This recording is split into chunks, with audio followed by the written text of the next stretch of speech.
Hello, everybody. Welcome. I hope you're having a good day today.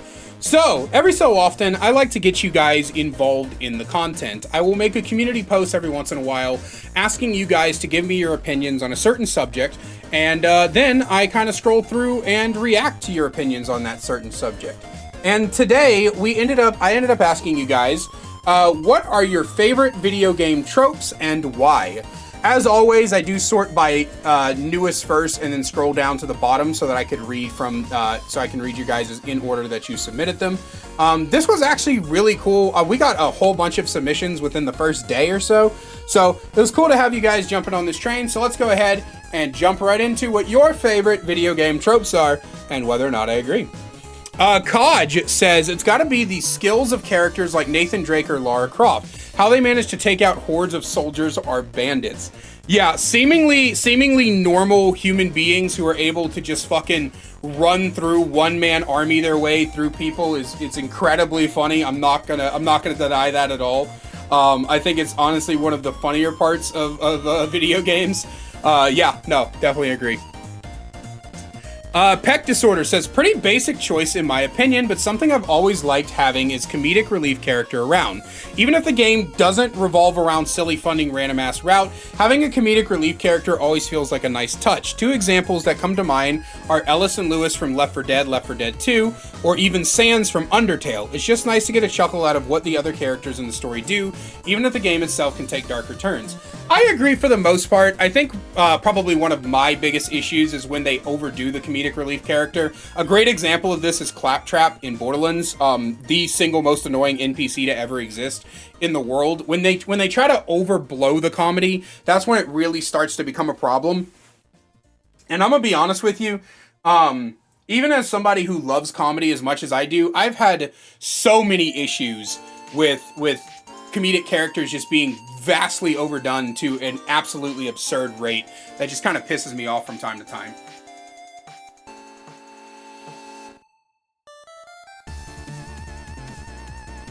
Medina, this could count towards stories too, but inevitable tragedies that the player cannot stop, which is a little ironic given some of my favorite video games give you so much freedom of choice. Oh yeah, I love video game stories where like the player can't do anything to stop what happens. Especially if you've been playing a character that's like super strong for the entire game, and then they're put in a situation where they just can't do anything. Yeah, I definitely 100% agree. Yeah. How about maybe says, my favorite tropes are when human characters kill gods with something normal like guns or other weapons. The final Shinnok fight in MKX, fighting the Moon Lord with a spear or bow, and something like Mario and Luigi using their own bodies to destroy a godlike enemy. Also, if Kaiser had a job at a company to come up with new names for products, would they be called Kaiser the Namer?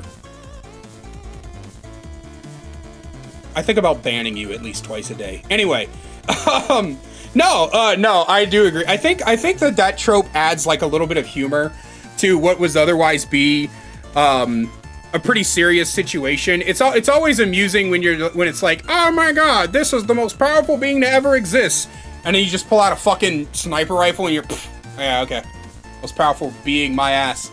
Teresa, I think more games where you're the villain or where the villain adds interactivity. We didn't get to play as Bowser in a mainline Mario game until Super Mario Odyssey. Yeah, being able to play as the villain is fun. Off topic, excited to watch your Huntress video later. It was really fun, Shy. It was really fun to watch, to sit down with those beautiful people and listen to what they had to say. I think you'll enjoy it.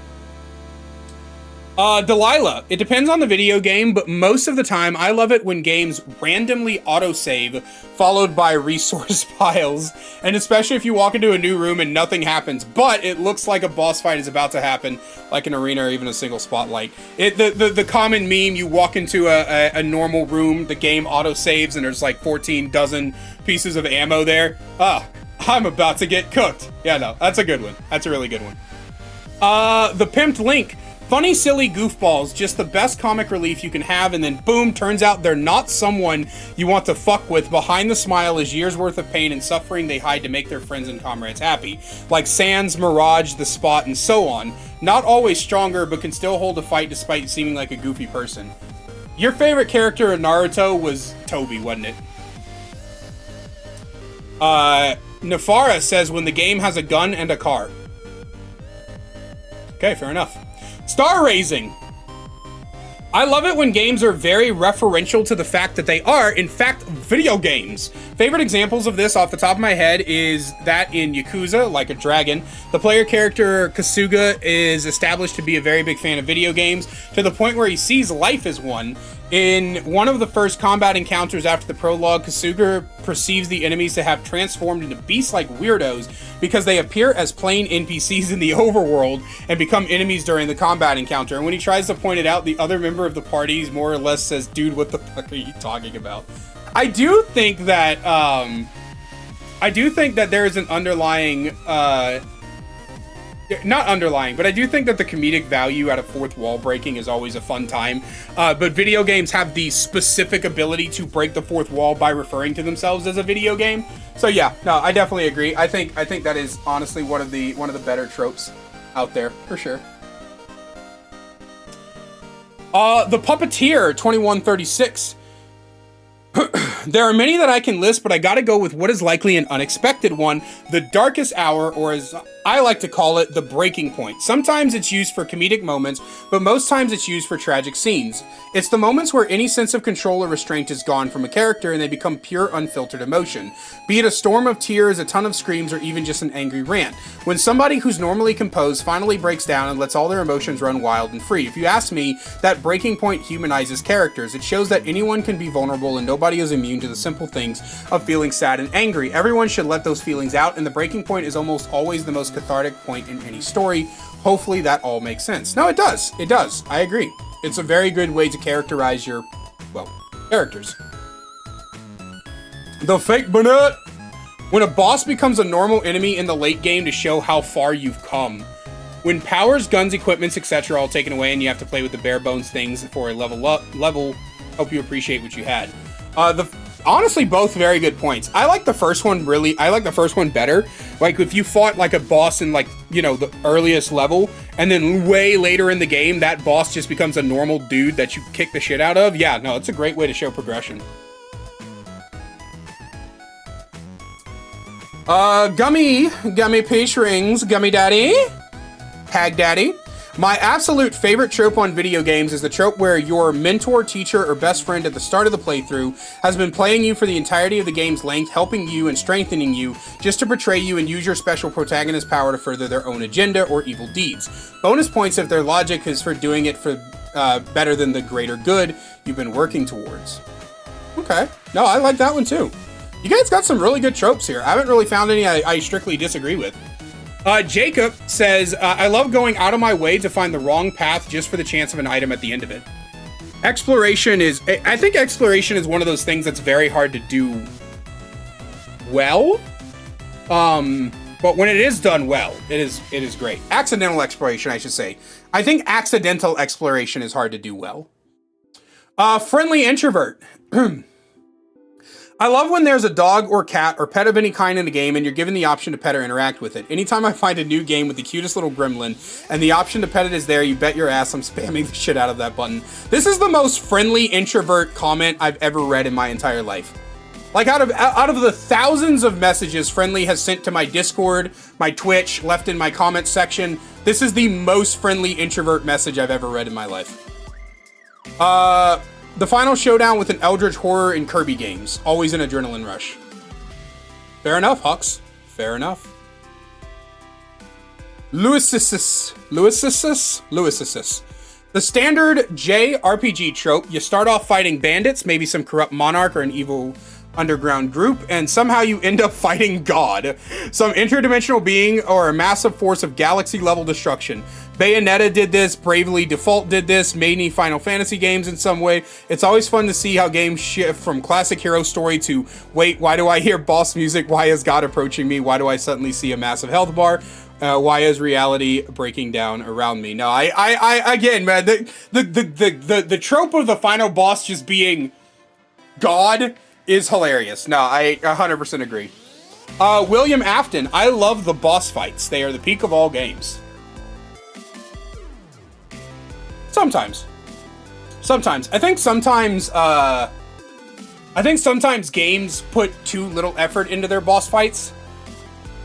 And it can be disappointing at times. But yeah, sure. Mr. Rumble Roses. I don't know for sure if this counts as a favorite trope in a video game, but I suppose it would be the feeling of accomplishment. From being able to adapt to a different gaming style you'd never expect yourself to play, like Soulsborne games, to feeling really good after beating a boss that's been a pain in the ass, even with random challenges, like beating a game at a low level or using a certain weapon the majority of said game. I wouldn't say that that's a video game trope, but it is definitely one of the best reasons to love video games. I will give you that one, 100%. Glaring Gamer says, I love final bosses with a ton of phases due to being able to achieve a sense of fun and thrill from it. A good example is the Dark Wizard from Castle Crashers, as they have more than one phase to keep fighting cool and difficult. I hate bosses with more than 2 phases. I gotta disagree with you on this one, my friend. I cannot stand bosses with more than 2 phrases. If a boss has more than 2 phrases, I will legitimately lose my shit. Like, I will be so angry. I hate it. It's like, would you please just die? I'm so tired of your shit. Shooty5113. Awesome name, by the way. I think my favorite is the rival character that also gets stronger as the game goes on. Devil May Cry 3 is my personal favorite example of this. The feeling of getting beat because your rival is better at the start than the next time you're both about equal and ending both of you at your peak fighting it out one last time. I feel like it gives a good sense of progression and adds another goal to strive for when playing a game. Fair enough, fair enough. Hey, how you doing, Preston? What's up, buddy? Ian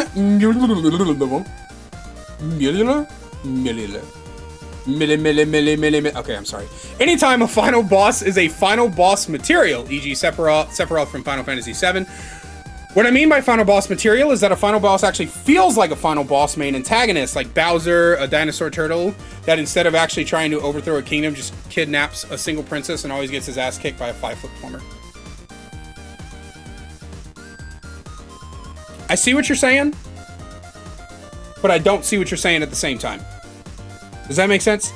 Like, I think what you mean is that a final boss feels like a world-ending event, and you like that, but you don't like when a final boss feels like a douche. Fair enough. I always fuck up this poor guy's name, and he's like one of the most like active commenters in my community, so I'm so sorry.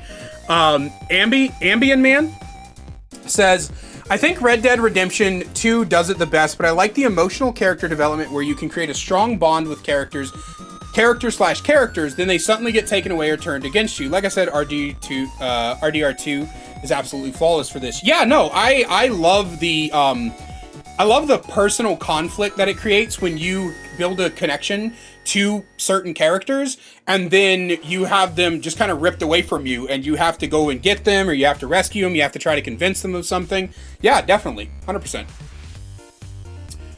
Subwoofer Vertex says, personally, I like the stealth. No, it doesn't make sense that my attack does more damage just because they don't see it coming. Actually, I would say it does. I would say it 100% does. Because if someone can see your attack coming, they can defend, right? They can block, they can dodge, they can try to like move your attack so it hits a body part that it doesn't. But when they don't see it coming and you catch them off guard, you fuck them up. You fuck them up, right?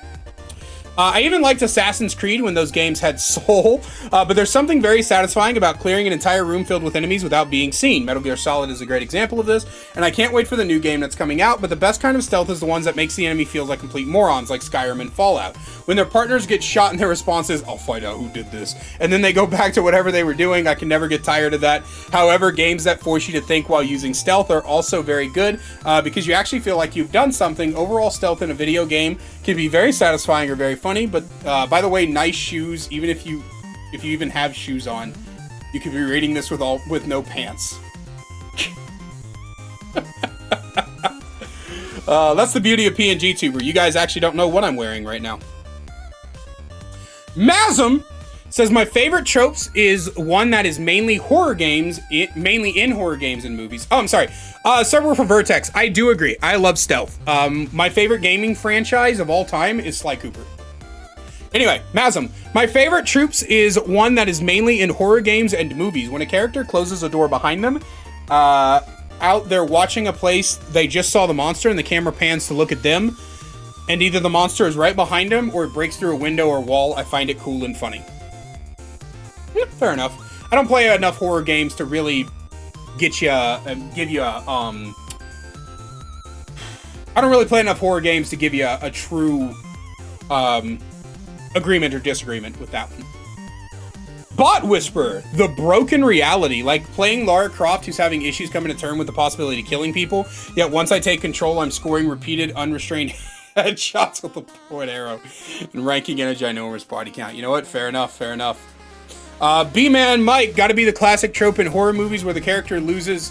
Why are we talking about movies? B-Man? B-Man. I've known you for a long time, buddy. You're active in Brand's chat. You've come to mine a few times. I see you here and there. Why are we talking about movies? Why, bud? Why? Why do you do this to me?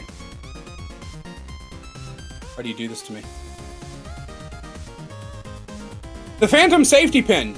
If I must pick one, I like when games like Castlevania or Hollow Knight give you places that feel like respite. Safe spots to collect yourself and move on. I think that save rooms and save spots used to do this for older games. They were crucial in early PS1 horror, for example. Nothing feels more like a needed rest spot like a bench in Hollow Knight or a safe room in the Resident Evil games. It speaks to the good pacing of tension with rest, which helps keep a game feeling like it has its own flow and draws the power in more.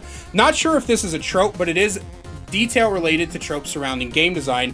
I like when fights or counter-playing things are well choreographed in a way that feels like a dance almost. I'm thinking of games like Hollow Knight here, which has some really fantastic battles. The Mantis Lord, Grim both stand out for this. I need to finish Hollow Knight.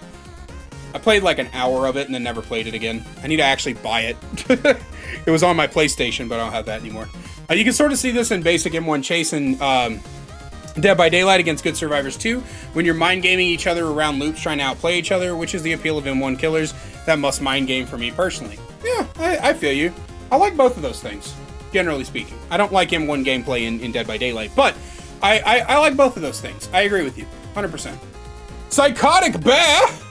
Surprise twist villains. When it turns out one of the most unassuming characters was actually Big Bad all along, it is always a moment to remember. That is true. I agree. I agree. Spitfire! I like the twist of you being the villain all along. I don't think I've played a game where that's happened to me. That wait at the moment can be done correctly. It'd be so shocking if you don't see all the signs beforehand. The whole game, you're led to believe you're doing something morally good just to discover it's all a horrible mistake, interesting change. Most games let you be the hero, and while I do like being the good guy, it's fun to see it flip the other way without you realizing it until the end. I don't think I've played a game that's done that to me before. I have played a game where you are the villain, the Prototype series, which are incredibly fun. Codified. When a boss, preferably one of the last ones, uses a slightly modified version of your own skills and weapons. Okay. Makes the fight so special since everything is familiar but new, and feels like the most fair fight you could have. One boss in Rogue Legacy 2 is what reminded me of this. I recommend that game to anyone that hasn't played it. Yeah, no, I'm down for that. That was actually, if the combat in Witcher 2 wasn't so utterly dog shit, the fights against the big bald Witcher dude would have been so fantastic, because he was using your own stuff against you. Fluffle Bunny. The protagonist being a silent wanderer that just gets stuff done. I don't know why, but I always love the idea that there's some apocalyptic level stuff, then suddenly this quiet person no one has ever seen before appears and takes care of it and then disappears as suddenly as they appeared. It's like that one introverted overthinker finally gets in a situation they've been imagining and playing for years. Yeah, I'm down for, I get you, I understand, no, I agree. Distinction, I love the Metroidvania layout structures that let you feel genuinely lost in a world. Ironically, open worlds aren't so good at it. The best is undoubtedly... I can't pronounce that name, but it sounds like a game you enjoy, and I'm happy for that. And then finally, we've got Ninja 8224. When the devs give you the option to play as a completely overpowered character, whether it is your character with no limits and you can just spam your strongest moves when you get to play as a boss like in Smash Ultimate, where you can play as Master Hand, or Spider-Man 2 where you can play as Venom. Yeah, I like that trope, but I only like that trope when you get everything ripped away from you. Like you in God of War 2, when you're like super strong and you're just destroying everything, and the game's like, haha, psych, bitch, and then they take it all from you. I think that's kind of fun. But yeah, that's everything that you guys left for me. Thank you to everybody who submitted their video game tropes, their favorite ones. I really enjoyed taking this time to listen to some positivity and have fun with you guys. So, as always, a great big special thank you to my channel members listed on screen. Now, you want to find out how to become a channel member today, get awesome perks like seeing videos early, merch discount codes, and more, then please click the join button down below. I love you guys so much, and I will see you in the next one. Need more Kaiser in your life? Well, I've got you covered. Check out my second channel, The Kaiser Extras, where I upload full gameplays, stream compilations, me reacting to your Dead by Daylight clips, and more. We also upload a daily short with all the greatest clips from stream. We'll see you over there. Link is in the description.